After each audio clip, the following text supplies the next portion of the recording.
Hello, everyone. Welcome to today's session. The theme of the session is Conquer Corona. Know what you don't know. It is being organized by Freemasons, a 300 years old moral building society. It makes good men better. I am D. Ramchandram, representing Freemasons of Telangana. This webinar is organized in support with Call Health, India's best home healthcare provider. We also have JCI Buddha Purnima Hyderabad, a global young people's organization. Its representative Sailesh is next to me, helping me in organizing this webinar. We also have another partner, Hybis, a leading online TV, which has a distinction of having more than 1 lakh business videos online. On my personal behalf, on behalf of Freemasons, Call Health, JCs, and Hybis, thank everyone who have joined in this webinar. Let me give you a few housekeeping rules before we proceed further. This webinar is all about a first in series, and we will be doing more such webinars in near future, and it will go on for about 40 minutes. The presenter is Dr. Y. Agnesh Naidu, a virtual medicine expert. He is going to address us for next 20-25 minutes. At the end of his presentation, there will be a question and answer session, and get prepared to post your questions. Questions have to be crisp and relevant, up to the point, and should end with question mark. And a recorded version of this will be available, and it is also now on record on YouTube right now. And my request to all those who have logged in so far is please continue to stay connected, because this is a very, very important subject, topical and relevant.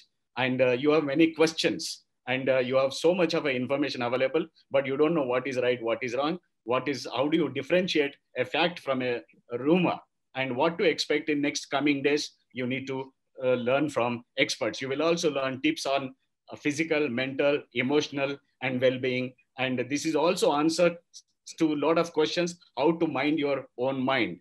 We will also give some kind of information tips on elderly care for those of you relatives, sons, daughters, relatives staying or stuck overseas. And this will also help you give some advice, guidelines, some information on how to prevent, diagnose, and treatment. The objective of this is to spread awareness and not the virus, stop rumors, and stop spread of false information. Why this topic? Today, corona pandemic is unprecedented, and it is spread all over the world.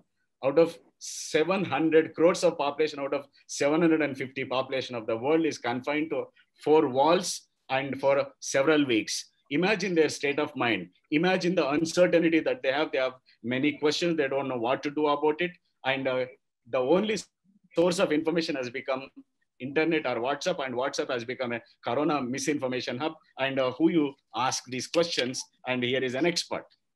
And what you can expect from this webinar. Webinar is about, it is about information, it is about advice, it is about guidance, and in tackling your health, wellness, fitness, and lifestyle during and after the COVID 2019. Why we chose this topic?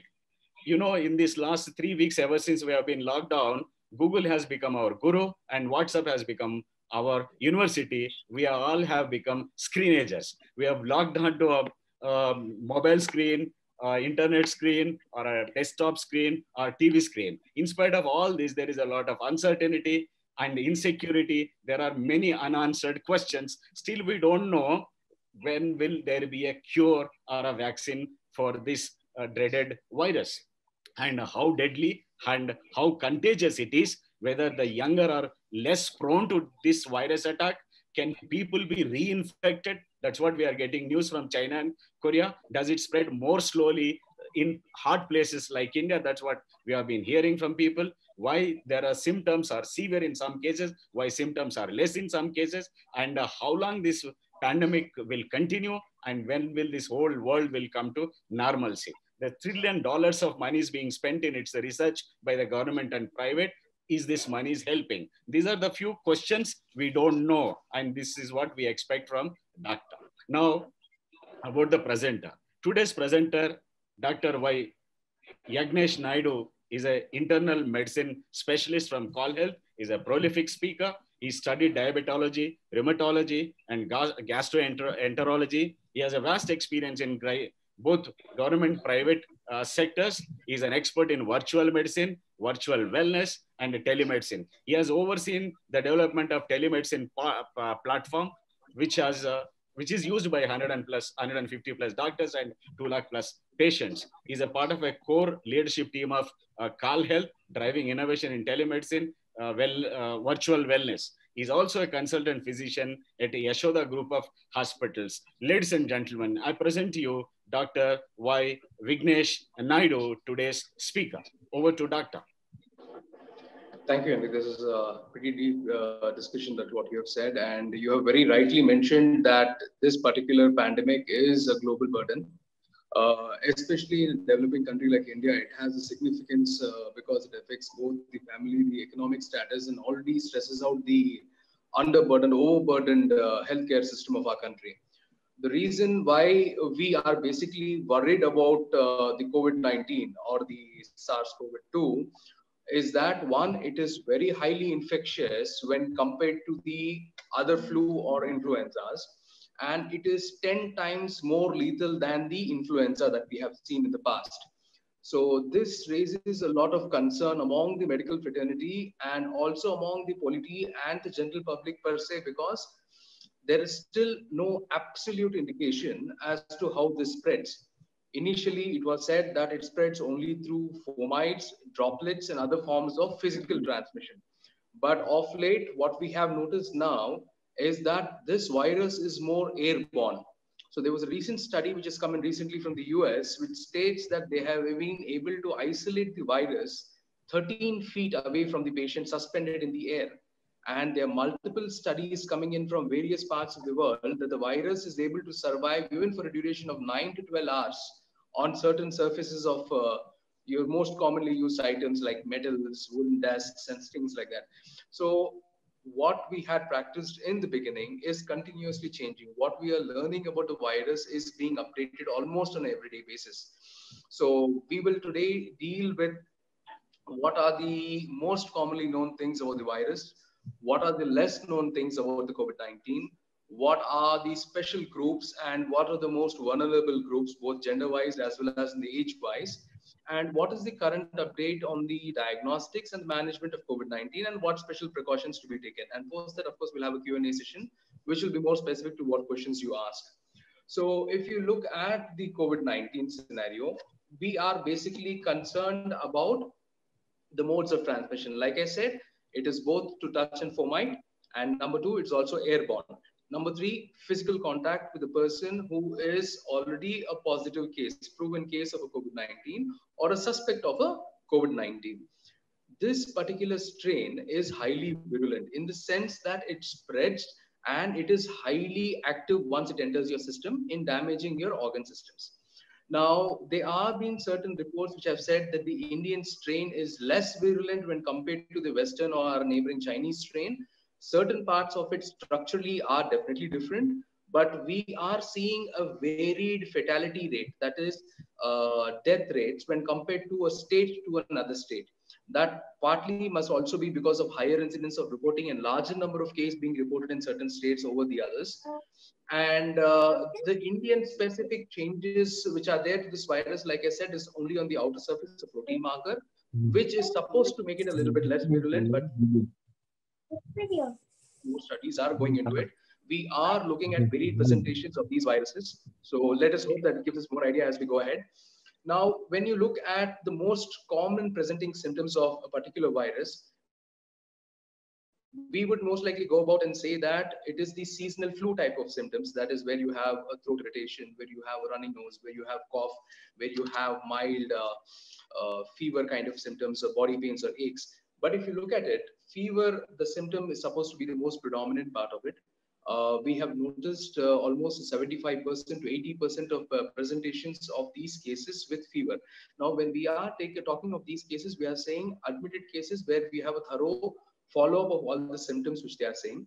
But you have to bear in mind, 75% of the patients did get admitted, had fever, but 50% of these admission patients did not have fever when they presented to the medical OPD or the pulmo OPDs or when they got admitted to the hospital. These symptoms started developing day 2 or day 3 post admission. So fever, though present in a large number of people, is not an absolute indicative of a visit.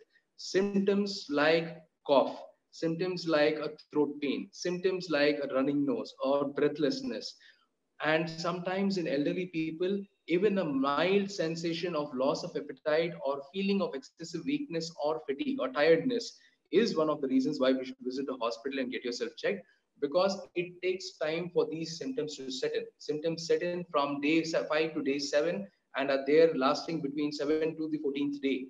But these timelines are known to extend because this particular virus, unlike many others, is extending well over 3 weeks. So the presentation and to the time of you having symptoms is quite long.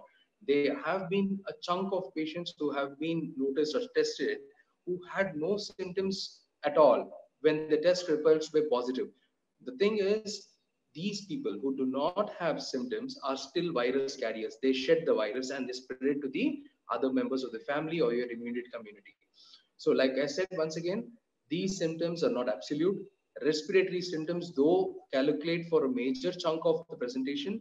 Gastrointestinal symptoms are also significant. 48.5% of the people, and some studies say almost 50% in different parts of the world, present with GI symptoms in terms of nausea, loss of appetite, abdominal bloating or discomfort, loose motions or diarrhea. And so when you have a feeling of unwellness, when you have no clear history of having a contaminated source of food or refrigerated food used, reused once again, your incidence of suspicion should also be towards ruling out the COVID-19 scenario in such a case. So now, when we look at the air-to-air transmission, like we said, this becomes all the more prudent that we start taking basic respiratory or masking precautions per se, apart from our hand hygiene, which has been well followed and practiced by our country. The social distancing, which has been said to be around 3 feet to 4 feet, has to be pushed to a much larger distance of, say, around 13 feet, as recent studies from the US has suggested. Sometimes might be impractical when you're in an open scenario. Hence, it goes about and says that we have to take this lockdown very seriously. Don't move about until unless it is absolutely indicated, and ensure that when you're moving about, you're having all precautions in terms of gloving yourself or thorough sterilization of your hands, and using an appropriate face barrier to ensure that your breathing or direct inhalation of droplets and particles are minimal per nature. So when we come down next to the groups which are most commonly involved, we will first go by the age. We will take the pediatric age group, say under the age of 18 years.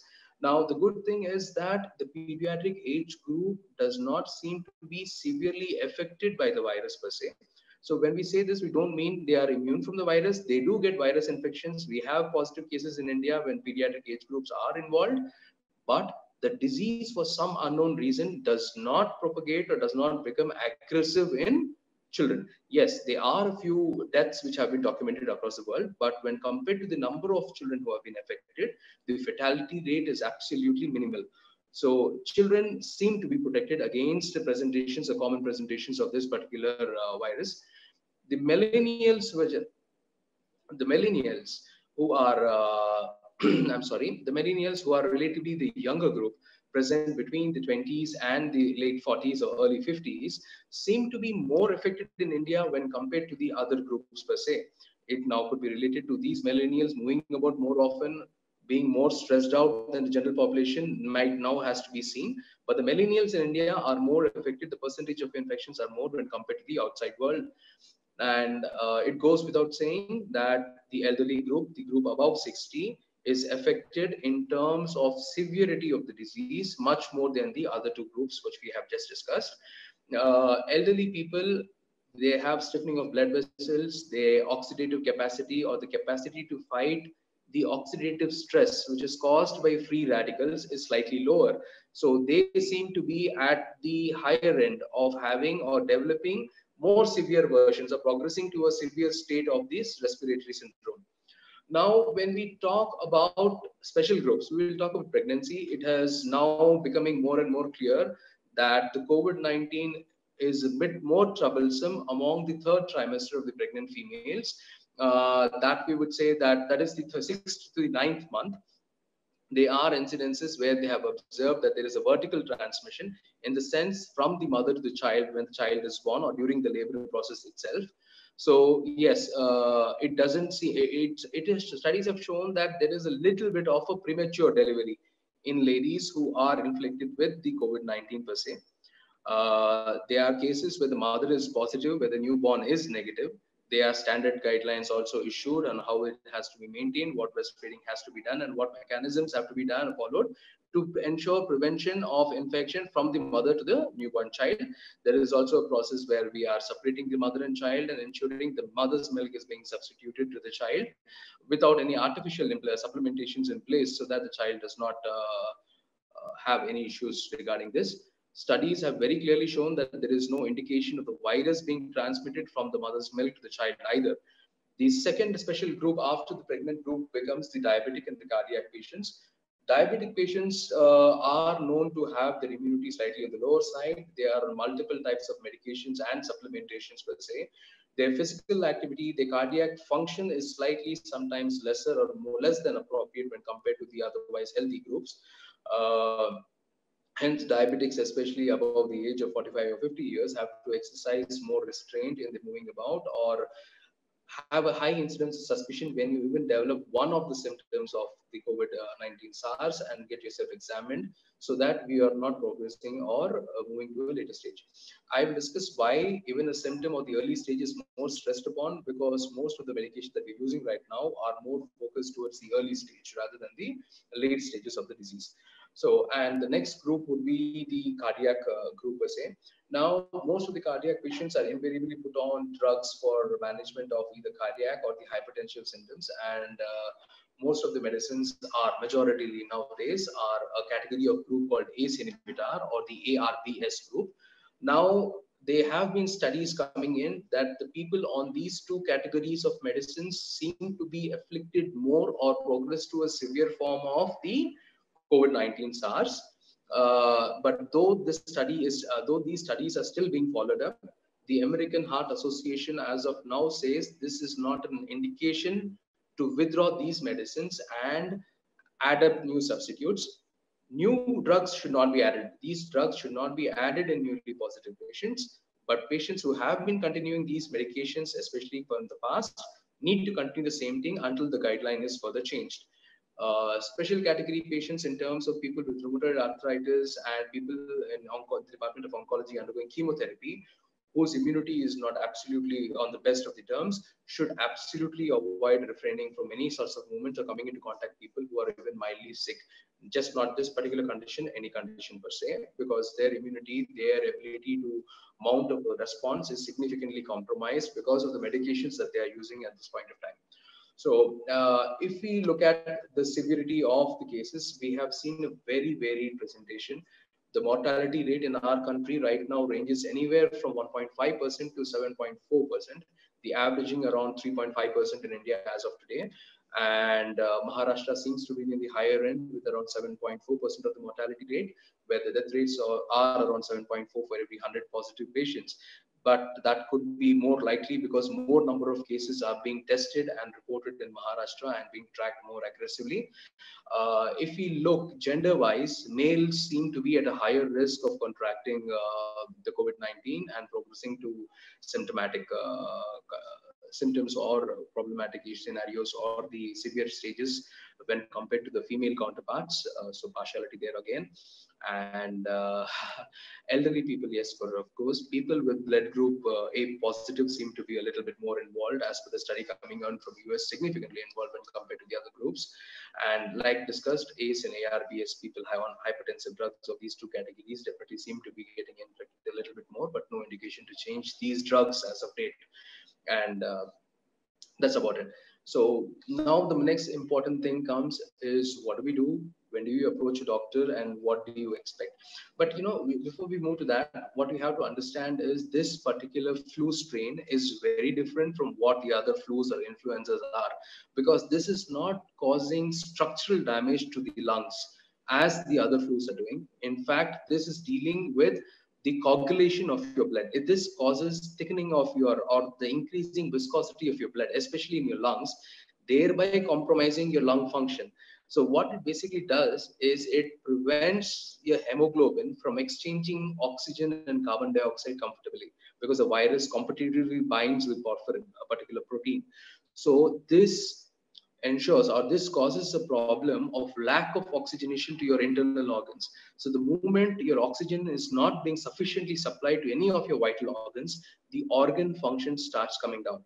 So that's I'm saying, the entire theory right now is going around the free radical system. The problem, what happens is, when this virus attacks your hemoglobin, it breaks it down. It causes the iron to separate. Now, this iron which is separating and going out into your blood system is toxic to your body beyond a point. So when your iron levels start loading your lungs, you have a filtering mechanism or a braking system where which checks the free radicals, and that happens in the alveolar level of your lungs. So this amount of iron which is being released into your blood becomes too much for your, the first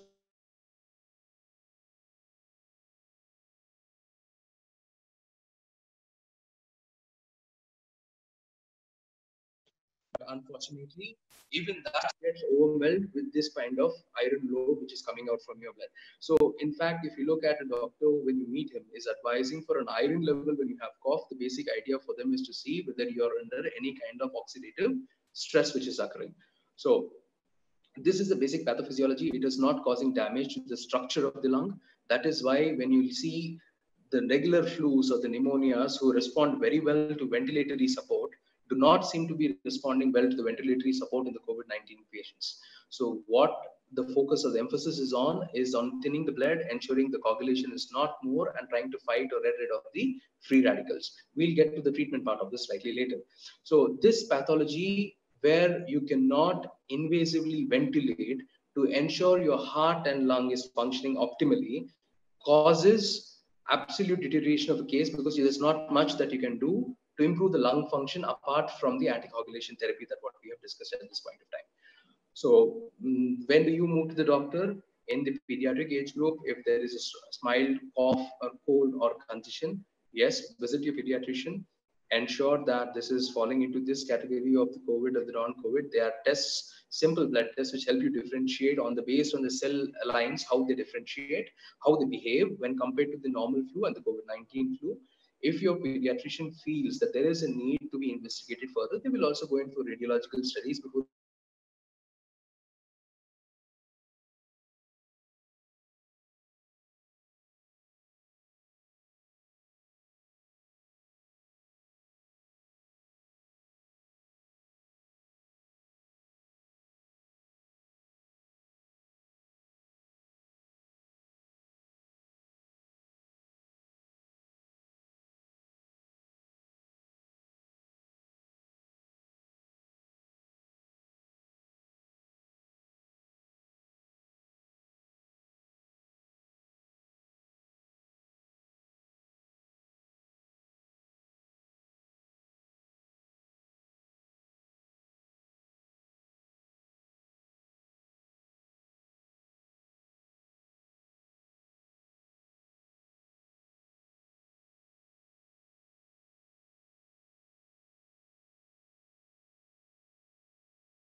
Chandra sir?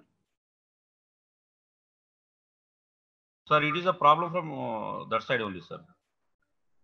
Maybe some bandwidth problem is there at doctor, sir. Hello, am I audible, please? Yes, sir. Now it is okay. You can continue, sir. Proceed. Yes. Sir, if possible, you can put the mobile in horizontal mode, sir, instead of vertical mode. Okay. Yes, sir. Good. It's good, sir. Fine, sir. Thank you. Absolutely. Thank you. Yeah. So we were discussing with regards to how it goes about. Yeah, the adult age group, what we normally suggest is that you might sometimes feel a bit down, a bit weak, a bit fatigued. You might feel the need to rest more, or you might feel the need to take in more amount of hydration or more sort of energy drinks, because you don't have any other symptom as of now. This weakness could be a precursor to symptoms in terms of flu. The elderly people, when they experience symptoms like this, should immediately approach a doctor to ensure that we are not falling into any of the flu or any other sort of infective category. The millennial group can wait until they have symptoms, especially if they have history of travel or a positive contact. Now, the context of travel changes very drastically now as we enter the country, though the government says that we are not into the stage 3 of transmission. I believe community spread has begun and we are in stage 3.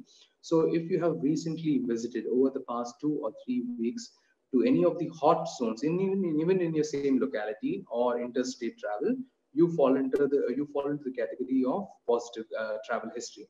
And when you say as a positive contact is when you spend time in close proximity with anybody with a respiratory symptom or a complaint, not necessarily just a COVID-19 patient. Okay. And you develop symptoms close to that, you have to have a high incidence of suspicion in ruling out whether it is a simple flu or something more seriously related to this. So this is basically what we mean by travel or a positive contact history. The questionnaire slightly changes from your doctor's side as we enter the stage 3 in our own country. Now, when you look at the pattern, now what do you expect? What should you expect rather when you visit a physician is that the physician would ask you about all the presenting complaints and symptoms, and also a couple of leading questions with regarding how your fever pattern was, whether you're having any kind of respiratory symptoms apart from what you have said, any abnormal findings which are there. And apart from that, the pattern of fever and the grading of fever is equally important. Body pains, though present, or joint pains, is present in a lesser part of the percentage when compared to the larger parts, which deal with respiratory and GI complaints, gastric complaints per se. And fatigue seems to be the increasing complaint, which is the percentage of people reporting excessive weakness and fatigue is slightly increasing. Breathlessness is the single important point because that indicates that you should absolutely visit a hospital-based setup immediately for further diagnostic management and support also. And when compared to pregnant females, yes, you have to follow your routine antenatal checkup. Yes, scans are advised to be limited, but that is completely at the discretion by the gynecologist who is handling the particular patient per se. It is taken on a case-to-case basis. Chemotherapy and other procedures which are life-sustaining are continued with all precautions. Cardiac patients are advised to take anticoagulation medicines, antiplatelet medications, and the regular dosages are in fact increased post your consultation with your cardiologist. And do not take any kind of medications which has been circulated or which has been not verified or prescribed by your physician. Now, when it comes down to the diagnostics, what we basically look at, the simplest of the blood tests would be a complete blood picture, which gives you an idea how the cell lines behave differently when compared to other forms of infections and other types of flus or influenzas. So by looking at the cell line differentiation, an experienced physician will be able to identify which side. It is not absolute again, but yes, it gives an idea of which side of the infection line are you falling under, and that would warrant further testings. Now, apart from that, we will also look at infective markers like C-reactive protein, which is high normally in majority of the patients with the COVID-19, or also other kinds of serious infections. And we will also be looking at serum ferritin levels, which basically measures the amount of iron. Now, like I said, the red blood cell breaks down, releasing the iron into your system, which is indicated, and the measure of this iron, especially if it is on the higher side, is indicative of oxidative stress that your body is actually taking. So this is again very important. There's a test called procalcitonin, which indicates the severity or the extent of the infection in your body, based on which supportive medications will be decided on. There is also a blood test called the arterial bed gas analysis. So this measures how acidic or basic your blood system is becoming, and that also tells you what is the percentage of oxygen in your system and the carbon dioxide and the acid-base balance. So this helps us identify if your internal organ system is able to compensate for the changes which are brought about by this particular infection into your system. And that followed by radiological tests, organ function tests in terms of liver function tests and kidney function tests is always done because the organs are relatively stressed out. The liver enzymes ALT, alanine transferase, tends to increase in response to the COVID-19. So that would again be an indication that your liver is under stress, coping with the oxidative stress or inability to fight the oxidative stress brought about this particular virus. And post these, we would also be definitely looking at radiological imaging. Though there are studies telling the chest X-ray is giving indication, I think it's only around 70% accurate when compared to the high resolution CT chest, which is more than 95% accurate in severe cases. So most of hospitals have adapted this particular guideline of going in for the HRCT chest. Now, if we talk why all these tests are required rather than directly going in for the nasopharyngeal swab, what we need to understand, the nasopharyngeal or the oropharyngeal swab testing for the COVID-19 SARS is not absolute. Based on the quality of kits, of course, and we are heavily dependent on other nations providing us this kit. So unfortunately, the quality of kits is not absolute. But despite assuming the best of the quality, the accuracy of the kit is only around 67% during the first week. So recurrent tests are being done on the basis of clinical suspicion or clinical symptoms which are there, and only after 3 such recurrent tests, if a person tests negative, we would declare them negative. So I will just cite a recent study. There was a study where they have screened 1,000 suspected flu or pneumonia-like patients, of which 98 patients turned out to be positive on the oropharyngeal screening, and 702 patients turned out to be negative for the COVID-19 screening. Now, of the 298 which were positive, there were 216 which came out as false positive. That is, out of 298, 216 patients were false positives from the initial screening. And of the 702 patients whom they had declared as they didn't have the virus, 118 presented as a positive case as a later one. That means they're false negatives. So one test, this basically tells you that this is not an absolute thing. It is highly unreliable, but this is the only option we have at this point of time, apart from the IgM, IgG, and the antibody testing. So the oropharyngeal testing needs to be done again and again to confirm whether you are a positive or a negative status, and it is not absolute. And when there is that diagnostic uncertainty which is present, clinical presentation symptoms would be the absolute indication to go about in managing a person's health in terms of the COVID-19 per se. Now, when you come, we discussed about how what tests are normally done and how we try and manage. So we will now try and get down to the treatment modalities, what we use. There are multiple drugs which we are using at this point of time. I think that we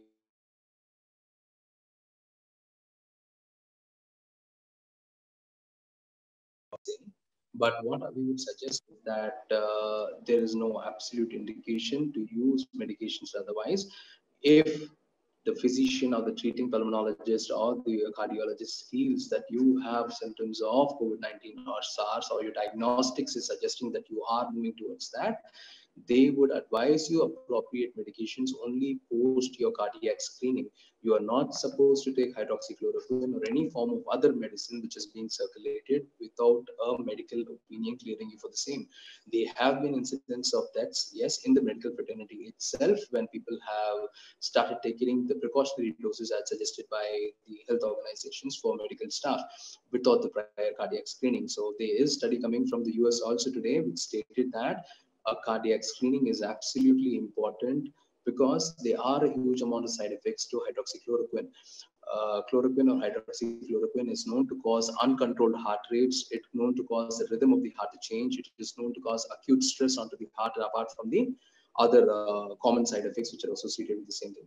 So hydroxychloroquine, we have to be very judicious. Please only start it after your physicians have advised it for you, post a cardiac screening, of course.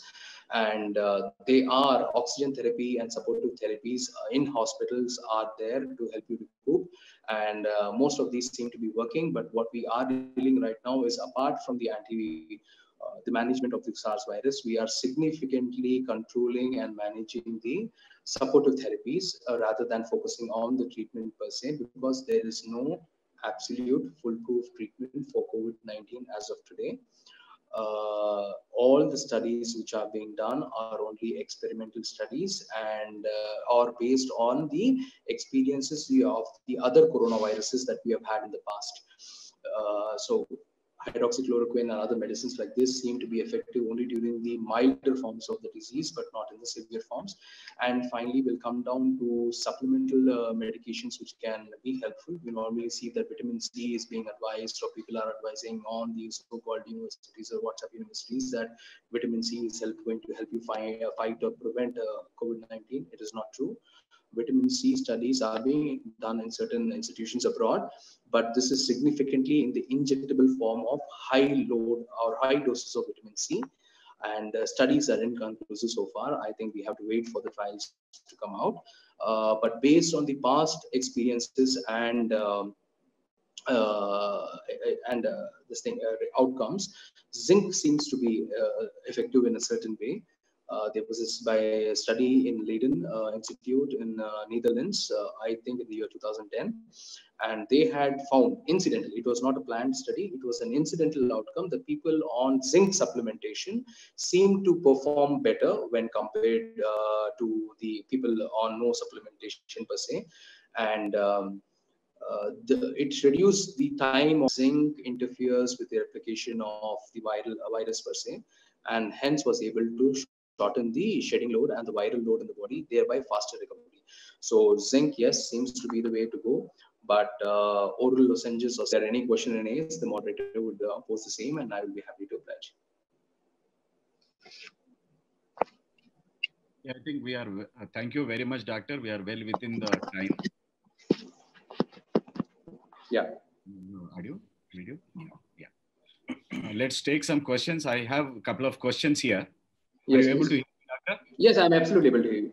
Okay. There is one question from Mr. Sharat Chaudhary.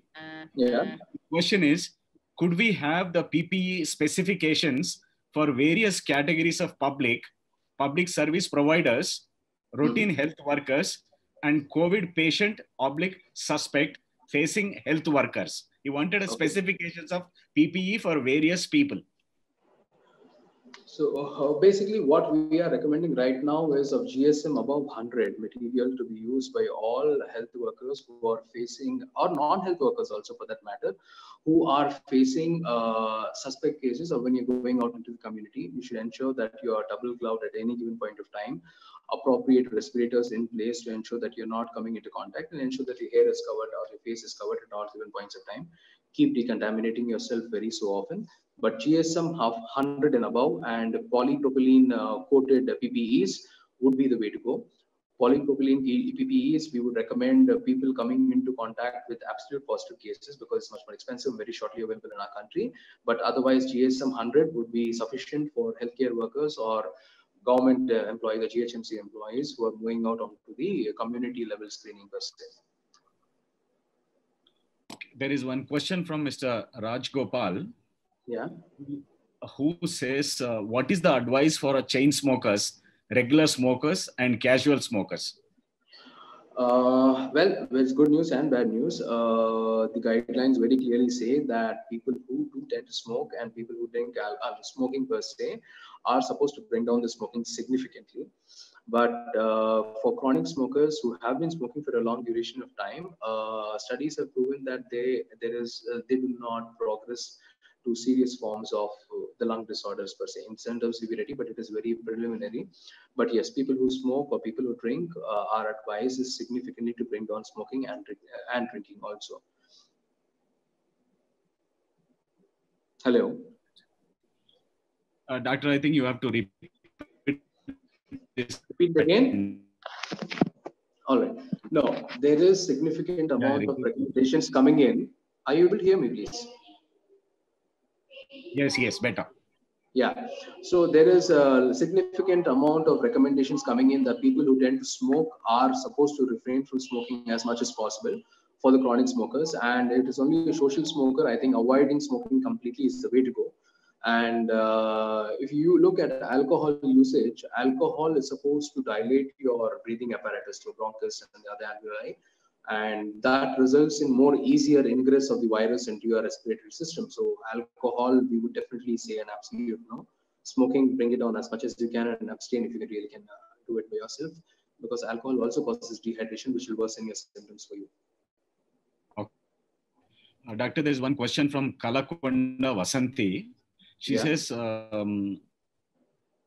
I don't about 80 plus I'm of sorry. giddiness and mild fever. Rest all is okay. No other. There is a here, doctor. I'm sorry. Hello. There is a question from Kalakonda Vasanti. Yeah. Mother is about 80 plus years old. Okay. She has a general giddiness and mild fever, Okay. and no symptoms or other symptoms are seen. Okay. They are giving her a colo and a Bplex food, apart from immunity boosting food. And what do you suggest me to take care of her? Oh, that becomes a very specific medical question per se. I don't think that would be the right thing to advise without knowing her history thoroughly or examining her. What I would suggest is she could call up the Call Health line, which is available, and talk to one of the GPs who would examine them in detail and maybe then able to give her a specific advice, cater to her age and other needs. But otherwise, if somebody is feeling down, weak, especially a lady of her age during the early summers, dehydration and weakness could also be a part of it. Electrolyte imbalance could also be a part of the same thing. But what we need to understand is if somebody has traveled from a family, or does she have help, house helps coming in and visiting for the daily chores, or somebody coming and assisting the elderly lady in any of the activities. If any of this is there, irrespective of whether she's got respiratory findings or GI findings, it is better that she's investigated to identify what is the cause for fever. And then according to the outcomes of those diagnostic reports and clinical examinations, you can take an informed decision. Okay. There is a question from Srinivasa Raju A. Dr. Vignesh, this virus is known to survive on non-organic materials like metal and plastic for many hours. How long can it survive on organic materials, especially fruits and vegetables? And can it penetrate through the cracks and cuts and multiply or grow inside the fruits and vegetables? The virus cannot multiply or grow inside the fruits or vegetables, but we do not know who has handled the fruit or the vegetable. So the common standard precaution of washing the fruits or the vegetables thoroughly before you consume them is equally important. Studies have shown they range anywhere from 2 hours to 6 hours as of now on organic stuff. Inorganic stuff exceeding almost 9 to 12 hours also. So thorough washing of the fruit and vegetable with water or salt water would be sufficient before you actually go out and consume the same. But what we need to understand is this virus does not, or at least as of today, is not orally consumed, or you don't get this infection by consuming the virus inherently, because your stomach is acidic and it tends to handle this particular thing. It is more of your hand and nose or inhaling into your system or the thing which is causing this infection. So that particular worry is ill-founded. But ensure that you're washing your fruits and vegetables more thoroughly before you get about and use them. They do not multiply inside fruits or vegetables. Oh, excellent. Doctor, there is one question from V.S. Sudhakar. Are you able to hear me, doctor? Hello? Are you able to hear me, doctor? Please go ahead. Yeah, there is a question. Yeah, there is a question from V.S. Sudhakar. Okay. All he wants to know is it true that people who are on blood thinners have less chance of being affected by corona? Is it true? People who are on blood thinners. Blood thinners. like we just discussed, right? Yeah. One of the pathophysiologies seems to be the thickening of blood in the lungs, which is causing the lung function to be compromised and the air exchange to be compromised. So being on blood thinners provides you a little bit of protection for sure, yes, but it is not absolute once again. Because people on blood thinners means that their cardiovascular function is compromised to a certain extent. So by virtue of that, there is an increased risk. But yes, by being on blood thinners, the chances of coagulation of blood in your lungs are slightly lesser, but there's no absolute indication or studies so far to suggest that these people are less likely to pull the same or attract the same kind of function or the disease per se. I'm sorry. Okay. There is one anonymous question. There is no name specific here. And what he wants to say is, thanks for the information session, doctor. You have been referring to... Hello? Hello. Yeah, please.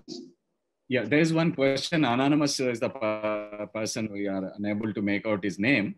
Okay. Thanks for the informative session, doctor. You have been referring to free radicals. Do you recommend taking any antioxidant-rich supplements? I have been witnessing many people wearing masks while coming out. Concerns revolves around saturation level in breathing.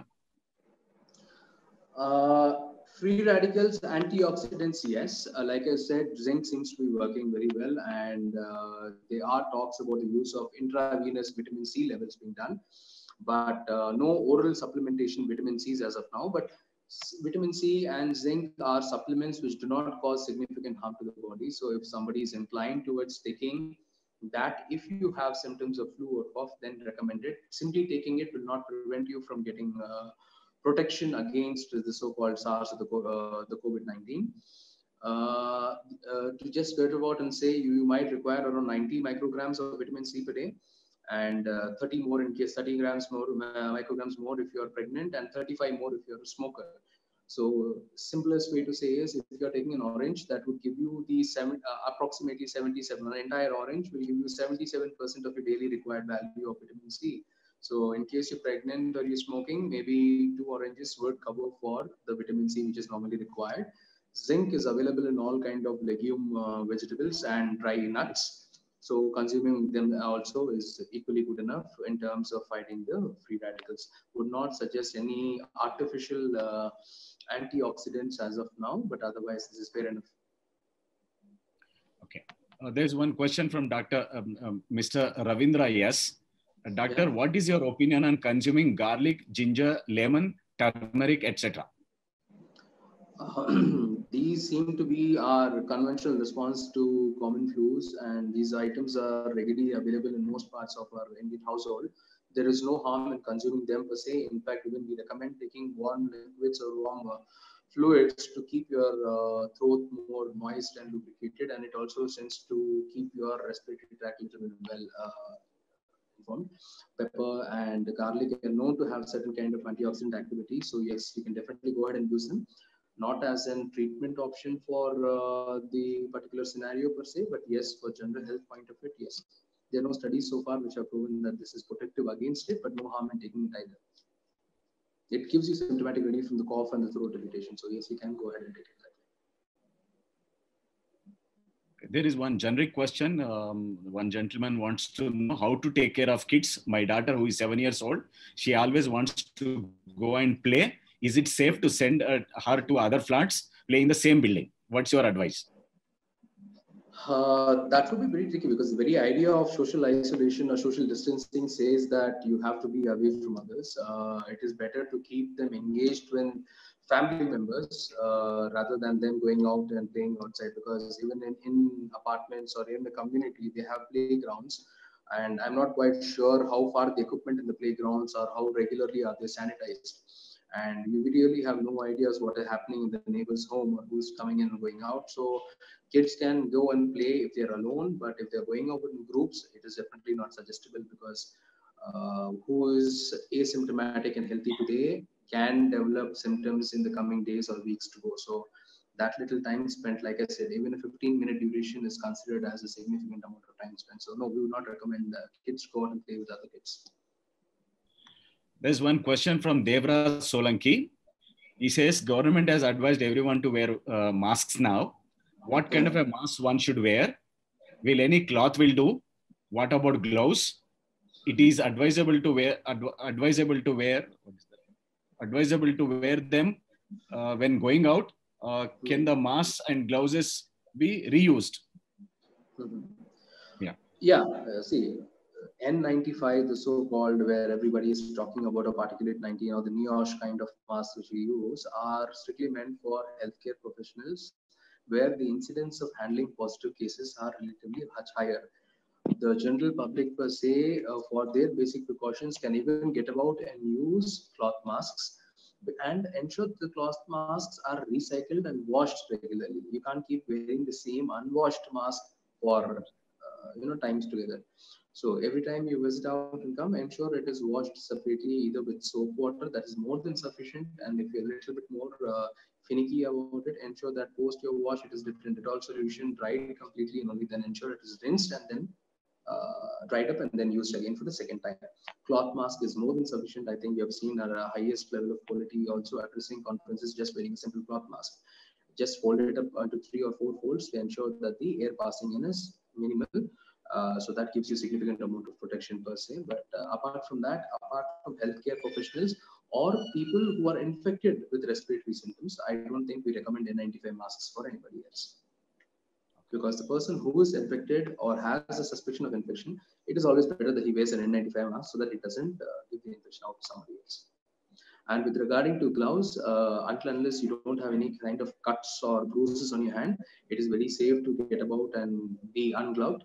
If you're visiting a public place where you're pretty sure that you're going to come into multiple contacts with items or things while handling or fomites, yes, you can wear a disposable glove and ensure that you're disposing it in the right way and not in the open. It has to be a closed or sealed disposal. Ensure that you're washing it off with disinfectant before you discard it outside so that the health sanitizing department or people who are handling the health sanitization part of it are not exposed to secondary fomites from you. There's one question from Raja Hadigal. Is prophylaxis like hydroxychloroquine available to the healthcare providers who are at high risk? Advisable. Yes, it is advisable. But like I said, just like any other normal patient, even the healthcare providers have to be screened for underlying cardiac ailments or abnormal conductions, and only post clearance from a cardiologist should hydroxychloroquine be taken as a prophylactic measure also. There's one question from an industry trade body called IACC, Indo-American Chamber of Commerce. Its president, Srikant Badiga, wants to know, the webinar is very good information, doctor, but when will the present cycle come to an end? I think the entire world is looking forward to that, but I think you'll not find my answer very palatable. Countries abroad are bracing for an impact extending over 6 months. Our polity in our country is also very well aware of this particular scenario, but they're taking it step by step, which is the right way to go. So maybe sector by sector will be released into something or will be eased out. But this complete scenario riding over, well, it depends on when we document our last positive case in the country and take 41 days from that approximately. Srinivas Raju, this is his second question. He says, it is believed that there aren't many test kits. So should serology tests be recommended in these cases? And are they at a reliable state for the COVID-19? Yes, it is actually. You have to understand that we have very limited kits in our country, and which kits we are supposed to get from countries like China, who have been manufactured in large quantities, are being diverted to countries which are facing the worst brunt of the COVID-19, like the Western counterparts, Rome and Italy and Spain, US and other places. So we are having even lesser number of kits to go ahead and perform. Hence, the other basic blood tests which I have discussed, the radiological imaging that I have discussed, which points out towards what the probable underlying etiology is, and we are heavily dependent on the clinical manifestations in the management of this particular condition. And we reserve these tests which we have as of now to very strong suspects and in-hospitalized patients rather than this is one of the reasons why you're saying that the government has not been able to do a large-scale community screening, is because we have a very limited number of kits. And it makes sense in using them for people with absolute clinical symptoms and indications of very strong positive history, rather than doing a large-scale screening as of now. So I think the government will start moving into that phase, because the government is very well aware that we are not screening the number of people which we need to screen. But the paucity and the lack of kits is, the hands are tied at this point of time. So yes, serology test, again, you need kits from that. ICMR has got around 5 lakh kits, I believe, distributed across the country. Good step, but still, the numbers need to be more. And until they come from the outside, I think there's very little that we can do apart from run with what best clinical knowledge and supportive diagnostics that we have at this point of time. Doctor, there's one question from Ravi Shankar. He says, I'm living in second floor and my parents are staying in the first floor. Both parents are cancer survivors. Okay. is it advisable for me to visit them regularly? I am also a hypertension patient. Need your advice. As long as he's not traveled out anywhere during this lockdown period or come into anybody who has traveled or anybody who is, who is not sure that the health is absolutely fine, I don't see a reason why he should not. If he's healthy, he can definitely do. But yes, maintain the same social distance. Don't go very close to them. Don't hug them or kiss them. Ensure that you are maintaining at least an 8 to 10 feet distance in the same room when you are talking to one another, and ensure that you scrub your hands very well before and after you visit your parents' place. Doctor, there is one question. Person is not sure about his name. He says we are all inspired by the Prime Minister's message.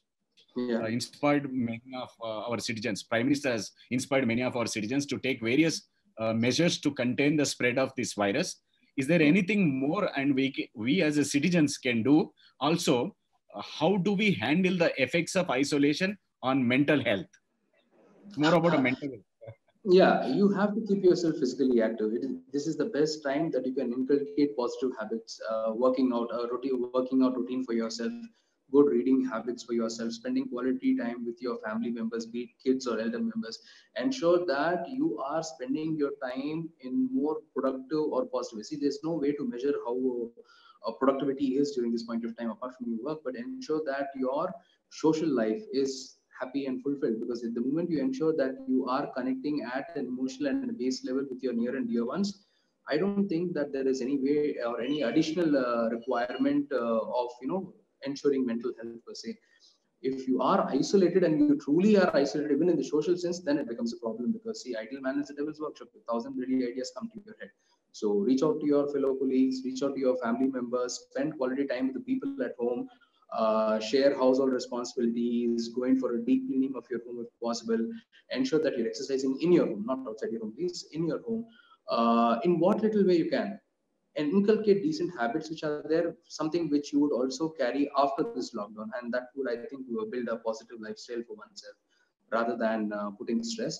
But yes, if you are somebody who is highly anxious, you get worked up or perturbed, and you're not able to cope despite positive reinforcement from your loved ones and your colleagues, I think you should consult a psychologist or psychiatrist who would maybe help you out in what is the best way forward. But trust me, if you are socially active in a positive way, I don't think there's any reason for you to become stressed out. But if you are stressed out, reach out to the appropriate medical help and support.